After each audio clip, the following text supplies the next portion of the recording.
10 మందికి అన్నం పెట్టాలన్న ఆలోచన అందరికీ రాదు. ఆకలి బాధ, అన్నం విలువ తెలిసిన వాళ్ళకే అది సాధ్యం. అలాంటి మంచి ఆలోచన దృక్పథం కలిగిన గొప్ప నాయకుడు కంది శ్రీనివాసరెడ్డి. దాదాపు 3 ఏళ్ల క్రితం ఆదిలాబాద్ గడ్డపై నిత్యాన్నదానాని కార్యక్రమానికి శ్రీకారం చుట్టి దాన్ని నిర్విఘ్నంగా కొనసాగిస్తున్నారు. పట్టణంలోని తన క్యాంపు కార్యాలయం ప్రజాసేవ భవన్ వద్ద ప్రతిరోజు వందలాది మంది ఆకలి తీర్చుతూ తన గొప్ప మనసును చాటుకుంటున్నారు.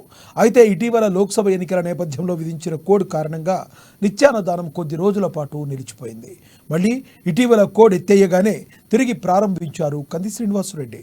తన ఫౌండేషన్ ద్వారా ప్రతిరోజు వందలాది మందికి భోజనం పెడుతూ అందరి అభినందనలు అందుకుంటున్నారు ఆయన. అక్కడ భోజనం చేసిన వాళ్ళంతా అన్నదాత సుఖీభవ అంటూ కంది శ్రీనివాసరెడ్డిని తమ నిండు మనసుతో దీవిస్తున్నారు. ఆయన నిండు నూరేళ్లు చల్లగా ఉండాలంటూ తమ ఆశీర్వచనాలు అందజేస్తున్నారు.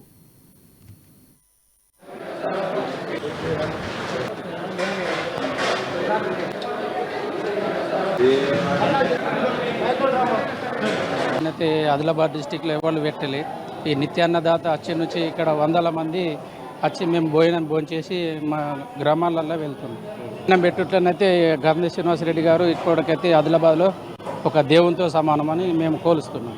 మేము డైలీ వర్క్ చేసుకుంటుంటాం, మేస్త్రి వర్క్ చేసుకుంటుంటాం. ఈ శ్రీనివాసరెడ్డి నిత్యాన్నదాన కార్యక్రమం బాగుంది. అన్నదాత సుఖీభవ చాలా బాగుంది. శ్రీనివాసరెడ్డి గారు చల్లగా ఉండాలి.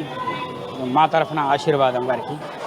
సార్ బాగానే ఉంది. మాకు రోజు ఎందరో మందికి పెడుతుండు.